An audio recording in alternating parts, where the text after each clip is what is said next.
So welcome everyone to Sangha. So we seek truth without a seeker. That's what I'd like to discuss tonight. So there's this impulse to seek. And this impulse to seek continues even when the personal seeking of the ego falls away. So personal seeking can fall away. In other words, seeking to gain something personally can fall away. But the impulse to seek remains. So the impulse to seek, this kind of deep yearning for the truth, comes from something much deeper. It comes from, you could say, wholeness or spirit, and not from the ego. So it's, in a sense, consciousness seeking to become self-aware.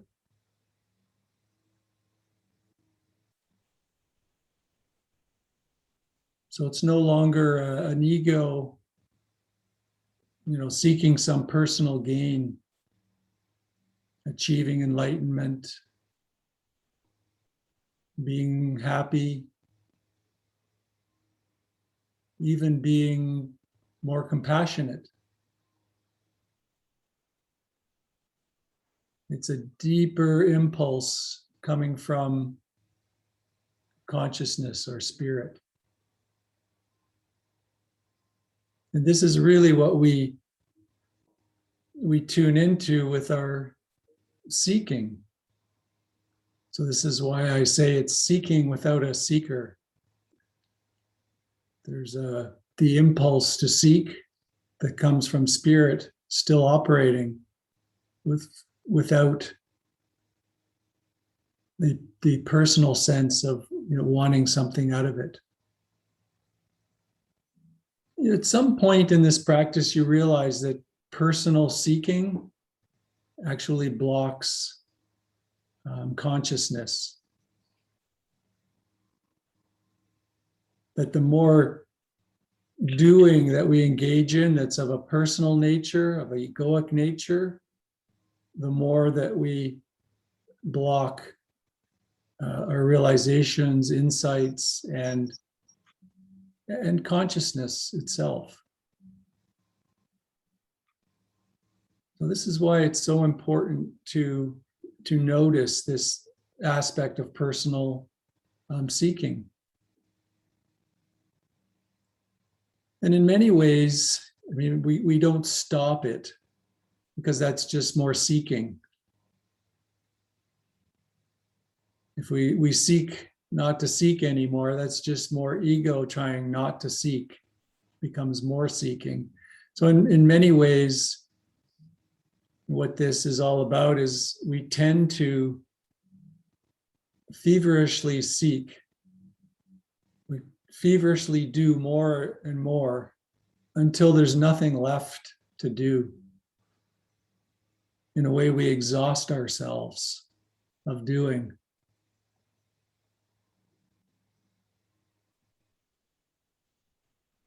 So that's one important point to recognize. It's also important to recognize that how this deeper spiritual impulse can be kind of taken over by the ego. That deeper impulse is always there. That's what draws you to groups like this. It's this deeper impulse. But the ego can take it and turn it into something that happens to a little me. Have you noticed that? The ego is quite adept at taking this yearning and kind of turning it around and turning it into wants and desires of an egoic sense.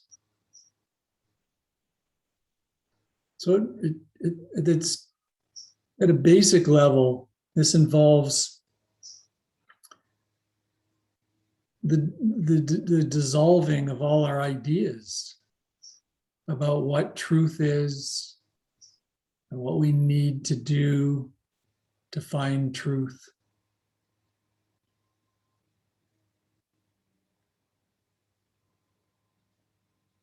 It's really surrendering into the unknown and letting go of all these ideas that the egoic mind has about what truth is and what we should do to find truth. In fact, if you want to know what truth is, one way to boil it down is to notice that if there's an idea about truth, that's not truth.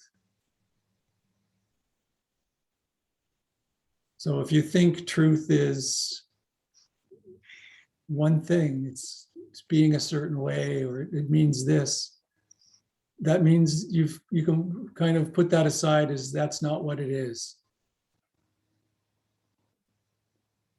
So we really release these ideas about what truth is. We release into the unknown. We release the doing, the personal doing of the seeker. And of course, this doesn't mean that we just kind of sit back and do nothing and wait for some grace to fall upon us. It doesn't mean that. Rumi, a quote I like from the poet Rumi is, "I've been a seeker and I still am, but I stopped asking the books and the stars. I started listening to the teaching of my soul." So he's seeking, but he's seeking from this deeper place, not from the realm of ideas and stars and the stars.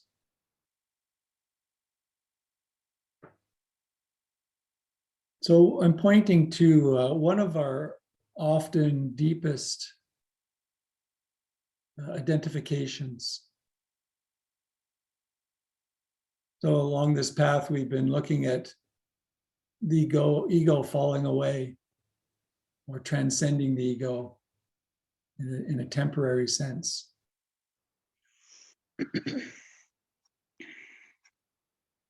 And so we're allowing these egoic patterns to be seen and to be released. And we may often find, especially if we're seekers that spend a lot of their time doing spiritual things, that one of our deepest identifications may be that as a spiritual seeker.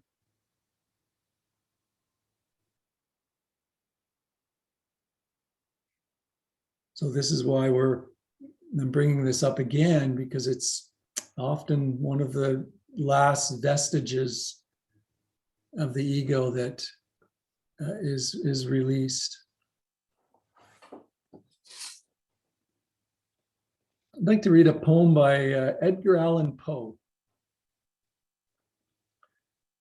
Don't often read poems by Edgar Allan Poe, but I came across this one and it resonated in particular ways with what we're talking about. It's called A Dream Within a Dream. Take this kiss upon the brow, and in parting from you now, thus much let me avow, you are not wrong who deem that my days have been a dream.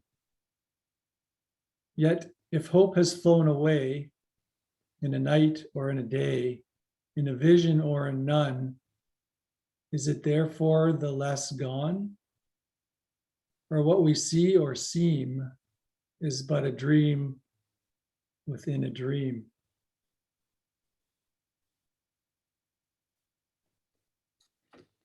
So he's really pointing to, for me, how our seeking can be just another part of the egoic dream. It can become kind of a dream within a dream.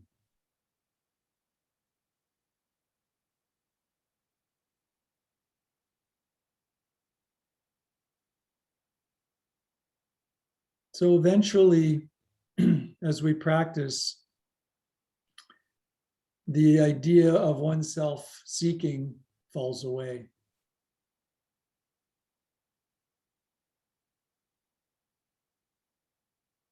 So once this happens, the me might wonder, now what do I do? Right? The me kind of faces a dilemma. Now what do I do? And as I said, you tend to do and do and do until you're exhausted all the doing.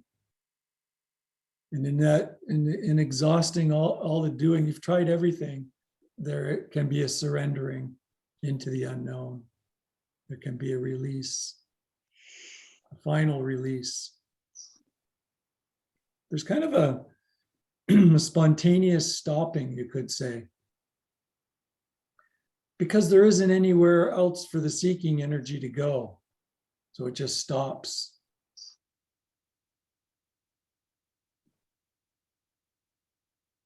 It's kind of like if you were you were jogging. You're jogging, you see somebody jogging, and you jog up beside them, and you say, "What are you looking for in this jogging, in this running?" And they said, "I'm looking for rest. I'm seeking rest." And say, "Well, but why are you running if you're seeking rest?" "Well, I think it's just down the road around the corner. I think I'll find rest. So I have to keep running and running." And this is kind of the way that this is for the ego. It just keeps striving and striving and seeking, looking for truth, when really all it has to do is stop. Just stop. And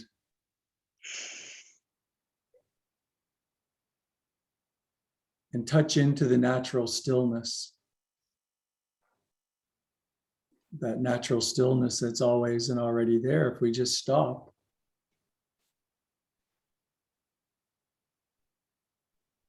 So we kind of realize there's nothing more to do, and that all our doing simply blocks consciousness.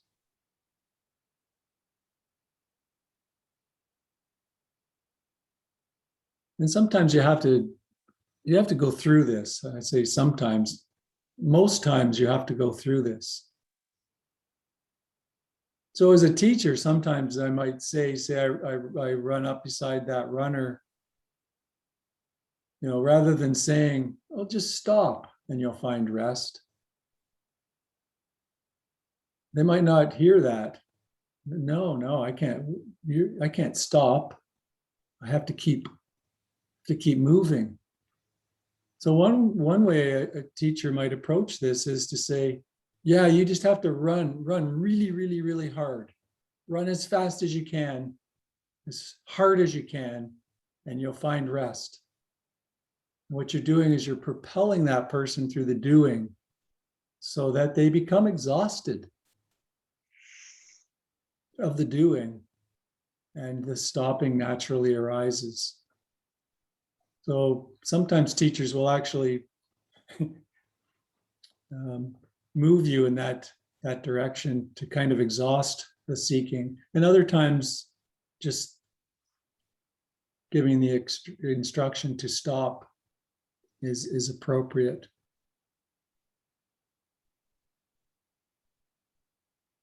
So we can hear the words that all the egoic doing blocks consciousness, but we in a way have to see this for ourselves. Right? This is the last thing that a seeker wants to hear. Stopping to seek is the death of the seeker. It gets at a core fear of the egoic mind. Some teachers will say, if you've heard the saying, you must die before you die that you can truly live. You must die before you die so that you can truly live. What they're pointing to there is the death of the ego, of the egoic mind.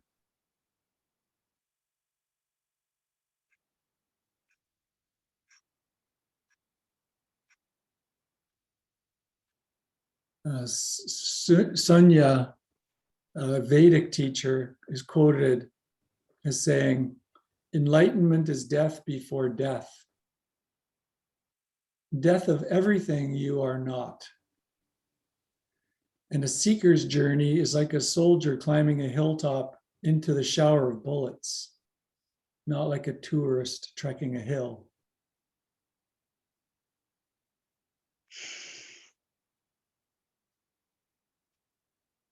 The death of everything you are not.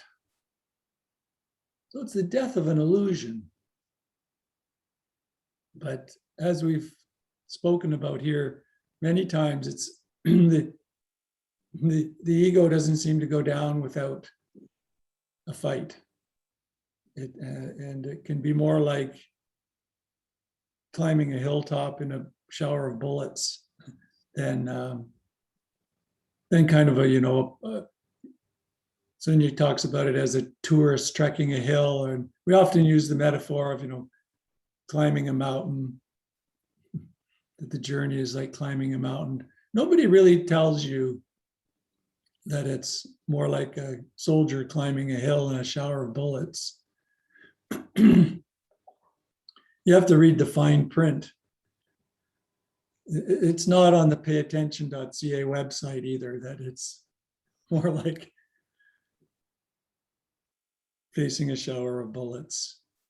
But to the ego, it can feel like that. But it is the death of an illusion.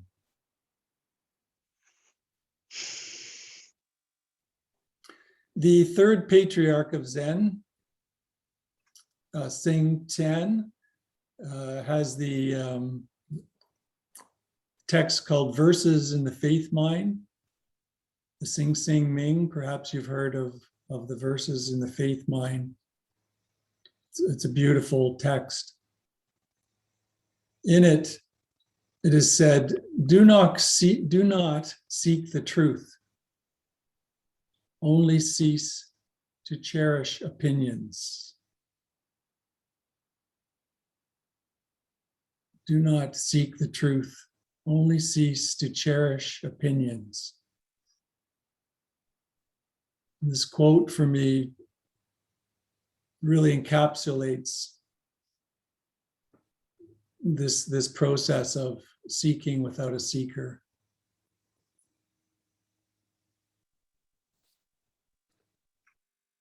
So we realize that any truth that is realized through grasping, through the wanting mind of the ego, is not actual truth.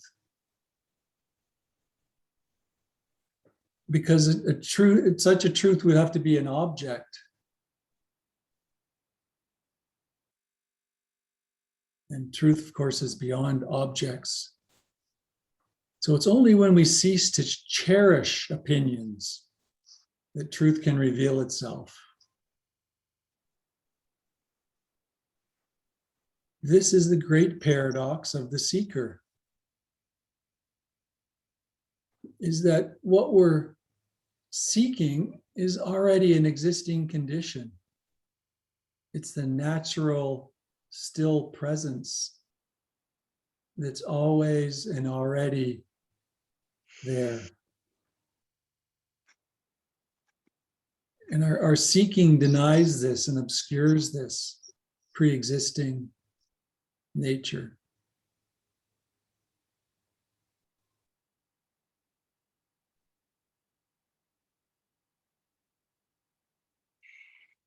Yeah. But often we keep seeking, we keep wanting.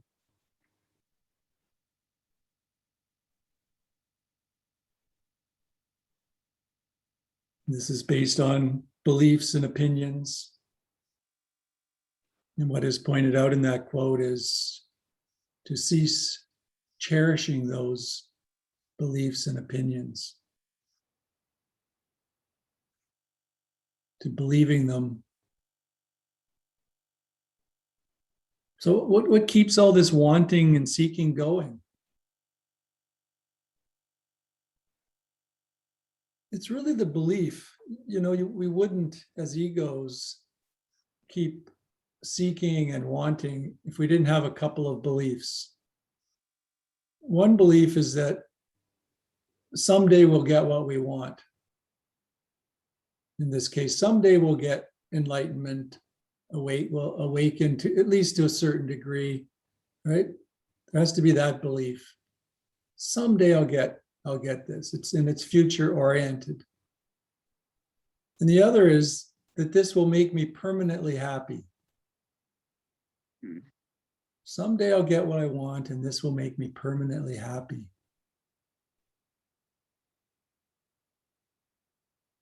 In a way, to the ego, the seeking process is kind of like, running for the finish line. So I'm suffering a lot, but as soon as I awaken to my true nature, I'll hit the finish line and I'll be permanently happy. I can rest.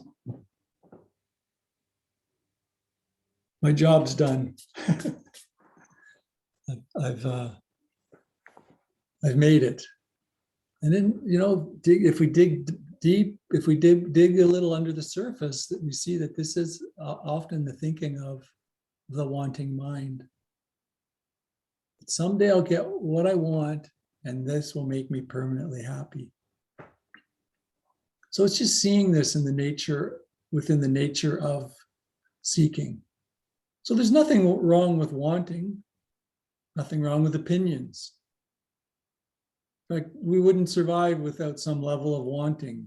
Hunger arises, you want food, you go eat. The entire physical world, including these organisms, depend on some level of wanting.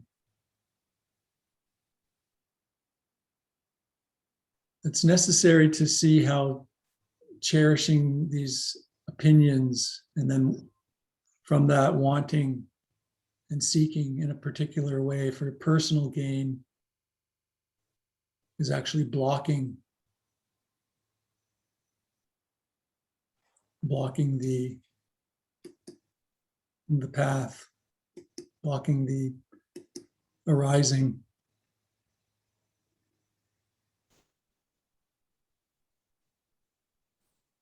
So when I say there is seeking without a seeker, I'm directly pointing to the idea that the activity, the doing of seeking continues.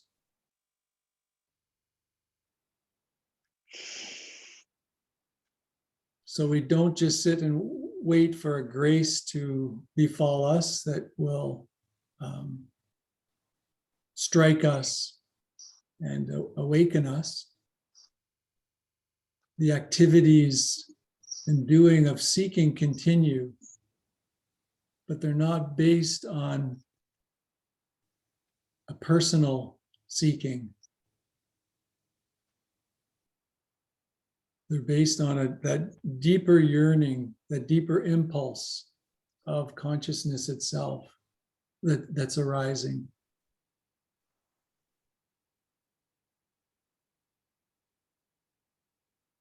So to be aware if the seeking is coming from a wanting seeker wanting something, or coming from a deeper impulse to simply know what's true. Because as I said, what we're seeking is an already existing condition. This is the great paradox of the personal seeker. What we're seeking is always an already present. Even though it's already present here. You don't have to go anywhere to find it. It's here. We tend to seek it outside ourselves or inside ourselves as a special experience of some kind, even though it's already present within us. And further in the paradox is that the seeking obscures this. The very process of seeking denies that this is already present within us. If it's already present within us, we merely have to rest, to stop, rest, and notice this still presence that's already inside us.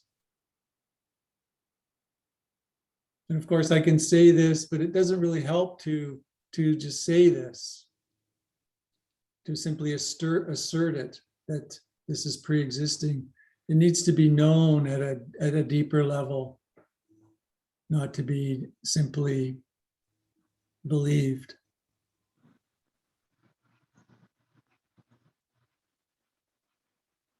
So realizing that the wanting for enlightenment is just another wanting of the self, or can be just another wanting of the self.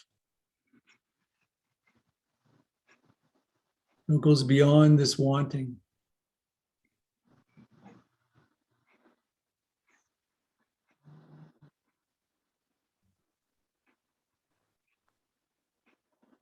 So I'll end there, and I think I've said enough, and open it up for some questions and dialogue.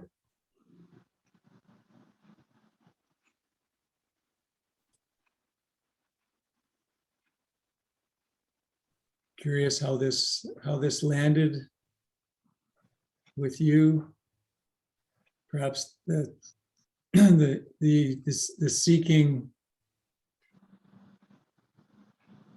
seeking voice, the seeking mind is perhaps resisting, and in a way, that's why I gave the talk in the way that I did, is to stir up the seeking mind a little bit.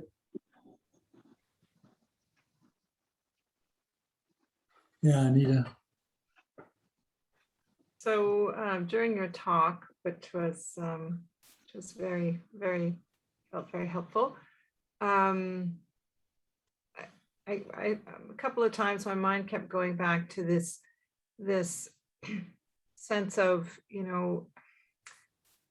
well, for me personally, I would say, it's one thing to say, yeah, stop seeking and just sort of connect, and it all makes total sense. And yet, and that it's normal to have needs and so on, or wants, and that kind of thing. But what struck me is there seems to be, in me anyway, a fundamental need that isn't fulfilled. So, and I keep going back to that. And so it's kind of, I know you're not supposed to seek something to fulfill it, but like not doing anything is not going to, I don't know, I get a bit lost, stuck with that. And yeah, just was curious about that quandary. Not sure if that's clear. Okay. Yeah, we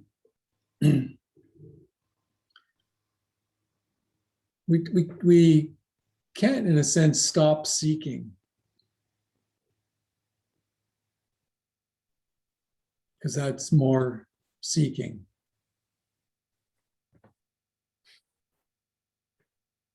But we can realize by noticing in our direct experience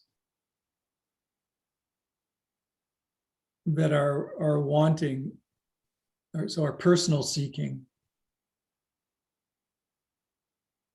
is blocking truth from arising.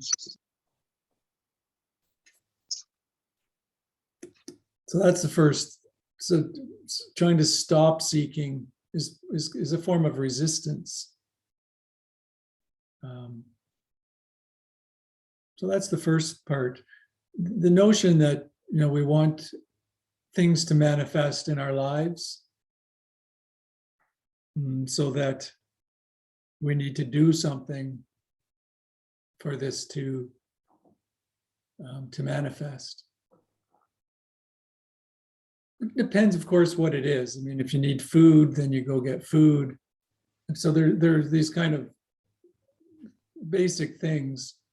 But I'm talking more at the more existential level, the level of realizing the truth, and how seeking gets in the way in that process, personal seeking.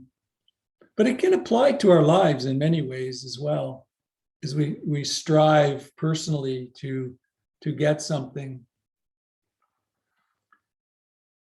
This can actually make it more elusive, because there's this wanting can actually this wanting energy can actually block our effectiveness at moving forward towards what we actually aspire to. So there's something to notice just in a general sense as well. Sometimes surrendering, pausing. This is a mindfulness practice at a basic level. Accepting the present moment as it is, and really accepting the present moment as it is, not accepting the present moment as it is so that we can get something, because that's another ego trick. I did that for years. I was a master at, I'm just going to surrender and now my headache will go away. And I was wondering why the headache didn't go away. I wasn't surrendering. I was pretending to surrender. So not pretend surrender, but actual deep surrendering into what is can actually allow us to be clear and balanced in the moment. That opens up all kinds of potential options about how we could move forward to I guess you could say, get what you want, to attain what's important for you, what you aspire to. Or to alleviate suffering, which I think is the ultimate thing, really.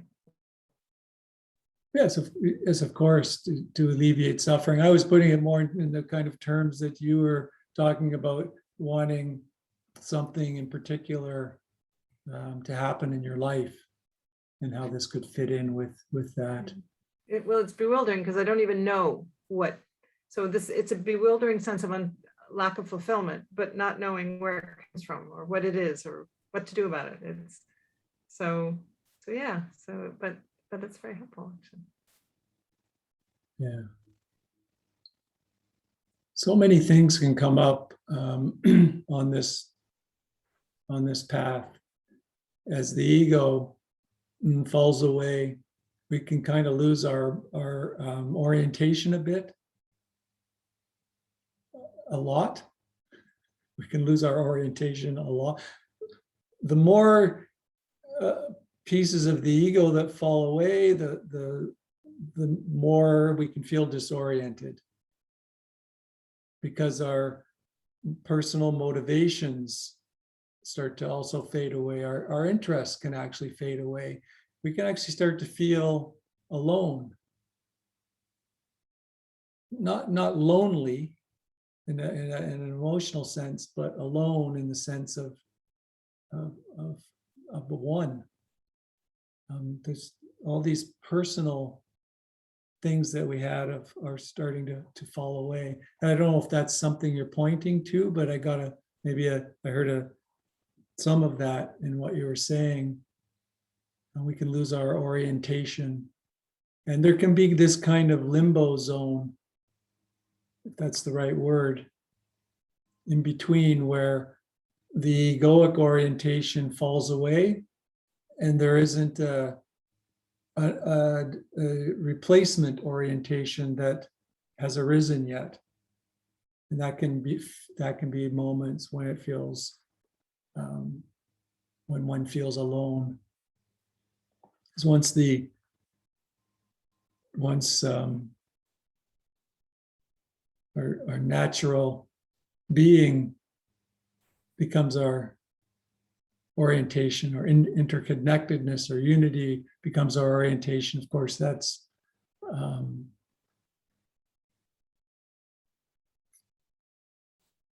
that becomes our orientation, so that we're no longer in the limbo, in the limbo zone.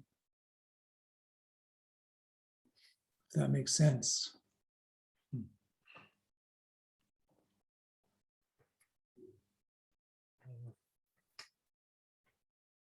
Hello, Stephen. Hello. I think quite an interesting, and I am sort of, confused with the two things. Seeking on a physical level, yes, perhaps that is essential, whether we are seeking some kind of work, vocation, to earn a living, or just seeking to keep the physical body in normal health, etc. But I suppose what we are talking of is the seeking on a more spiritual level, which I find is that perhaps there is no seeking the way I understood you. It is, if it is just mere observation and being very aware of, being very aware very diligently, this every activity which is happening, and perhaps in this course of observation, there is no seeking, just merely observation, no clinging to it, no yearning for it, no rejection of anything, but just mere observation in the spiritual sense. And is that where there may be truth? Once again, if I just use the terminology truth, I'm always giving an adjective to that one. But whatever will come out of that observation at that particular moment, that will be it, whatever it is. Is that understanding okay? I don't know. Is that the way I understand you?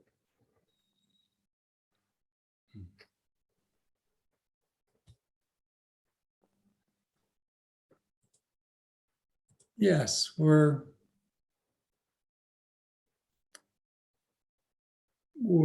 noticing, so we're realizing at some point in our practice that all the striving and doing directed at attaining happiness or truth is actually getting us farther away from happiness or truth.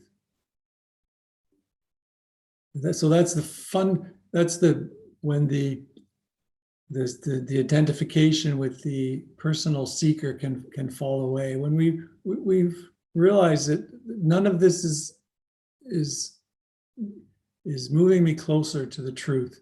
In fact, it's blocking the truth.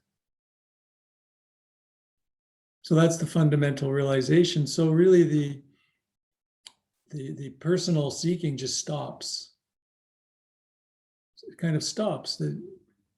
Because the personal seeker is faced with a dilemma. What what do I do now? I've tried everything. Everything I try just seems to take me further away. I try to follow my breath. I went to all these retreats. I just keep doing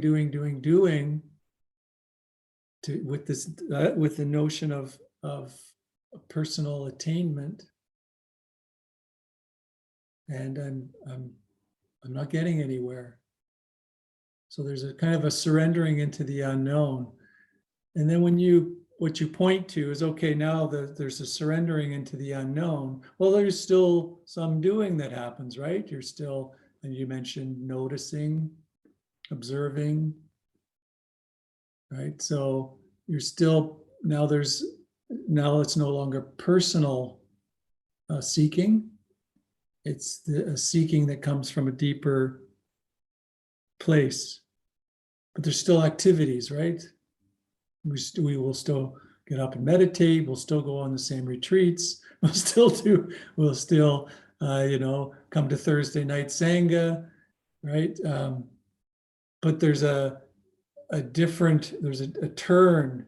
It's more of a spontaneous and natural unfolding, as opposed to a personal sense of wanting to attain something. And that may unfold for you, Om, as you said, is just noticing. And just noticing is an effective doing. Because there's an element of resting in that. Non-interference with what is in each moment. Right? There's non-interference. There's simply a resting, noticing. I suppose just observing and at the moment what is happening without any motive of, okay, to achieve or seek something. Just at that moment, you arrive at that moment, and from that moment to the next one, perhaps. Yeah, in the hearing, there's just the hearing. In the seeing, there's just the seeing. In the sensing, there's just the sensing. In the cognizing, there's just cognizing. There's no self in that. I believe there is a catch There's in no seeker. the human mind, that you observe it and the ego self does come in. Okay, I observed it. Oh, that was good. The ego mind says that's good. Then of course, becomes seeking. It is good, so I must look for it again. Yeah. It's the difficulty with the ego interfering at those levels. So one has got to be very diligent in observing without any attachment or craving, what they say, or rejection. It is hard. Yes, it is. Tricky business. Yeah, there's really kind of two ways to allow this to seeking to fall away. One is to realize through your observation, as you say, that egoic seeking is not helpful on the spiritual path. Or the other way is to exhaust yourself in doing. There's nothing left to do. I took the latter way. It was more my path. I was, a card-carrying seeker for many decades, and really had, and not only, I didn't just exhaust seeking in one spiritual tradition. I had to exhaust seeking in numerous spiritual traditions. So I would come to the end of seeking in the Christian tradition. I thought, well, it's because it's not the right tradition. I need to find another one and then start seeking in that tradition. So that's kind of the penultimate in exhaustion of seeking. But so there are a couple of ways for seeking to fall away, and one can be just by seeing over and over again the futility and how it actually blocks the awareness, the still awareness that's pre-existing, how the seeking blocks that. And seeing that repeatedly can evoke the falling away of the personal seeker. It's like any other egoic identification, right? Somehow it falls away once it's seen. We see how it causes suffering in many cases for other egoic patterns. In this case, the spiritual seeking also causes suffering, and we can see that.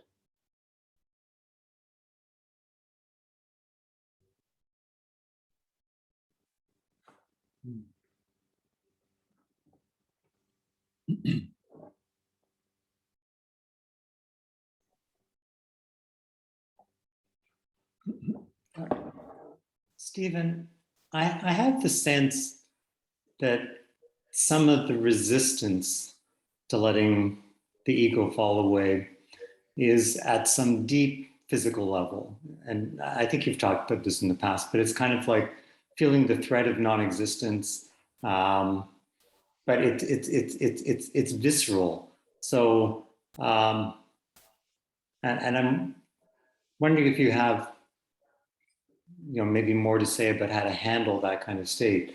The surrendering into the unknown, I sort of move into that at times, but then I find I'm still wanting to find something solid to hang on to in some way. I can see all kinds of things that in the past I identified with. There's nothing solid, but I'm still feeling a desire to see something permanent, some purpose or something, and to just really surrender. It does feel like this existential kind of threat. And so is it, at the same time, I am feeling that sometimes I'm getting glimpses of that interconnectedness and that feels peaceful, but then sort of the sense of threat, the danger sort of comes up, and it feels deep in the body. Like it's not sort of a conceptual thing. It's just there. And I'm not really quite sure how to work with that.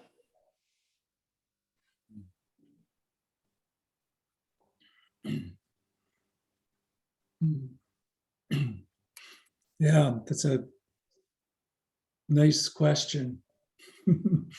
Nice in the sense that it's deep. You mentioned you feel it deep in the body. The existential death, the ego. Often we feel it in the pit of our stomach. People, if you were in the room, you might have even I might have been able to see if you had your hand on your stomach as you said these words, because that's often what happens. So you could say we feel the transcendent aspect of transcending the ego more in our heads. We feel the connection with unity in our heart space, and we feel the existential aspect in our hara, in our lower belly area. And it can be actually painful. It can actually emerge as bodily pain. This is just the ego's, this is the ego's deep fear of non-existence. To the ego mind, not wanting is the death of the ego. Just think as an ego, pretend you're the ego right now. Just imagine what you would be without wanting, without craving, as the Buddha would call it.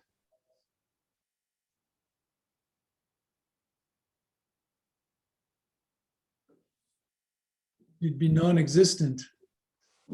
So at that very deep level, to this egoic pattern that you've been, it's all you know. There can be a very deep sense of a death, of non-existence, fear of non-existence. Now, not everybody experiences this. Some people fall out of the egos and out of their ego and feel quite peaceful. Some it feels more like a death. And given the number of sayings in the spiritual world about dying a death before you die and so forth, I imagine it's fairly common experience for people to go through. This is the ego hanging on for dear life. And at the stage of the ego hanging on for dear life, it'll do all kinds of things to reassert its existence. And I've talked about these before. It can become a shapeshifter. It can try some pretty amazing maneuvers. It can become different things that you didn't even know. It could become, you could become a Christian seeker all of a sudden, or another kind of seeker. You could become all different forms of wanting can arise.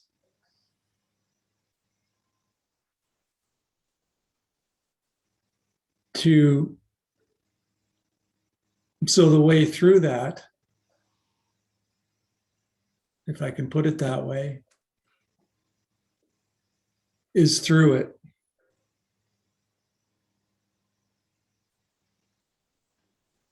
It's right through it, right through the middle. Go right through the middle of it. And avoiding it in any way will just prolong and exacerbate it. So the only way through it is right through the middle of it. So that's easier said, as we always find in this practice. I say such things, and then, of course, when you're ready, you go through it, right?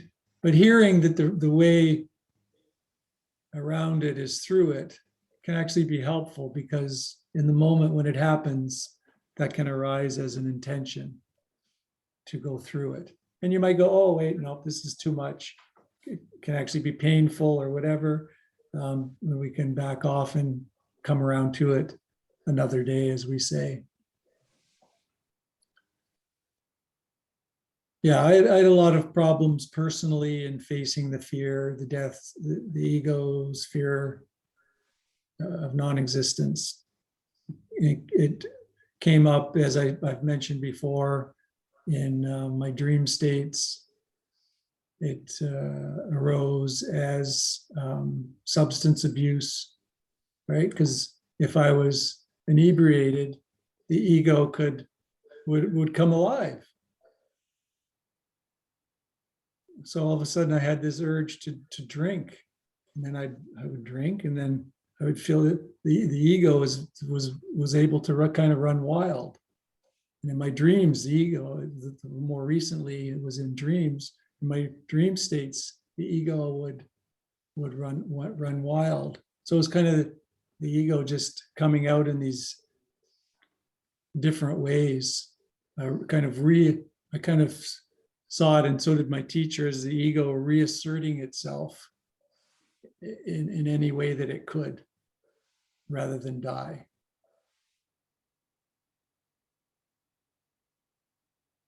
Yeah. hope you found that helpful.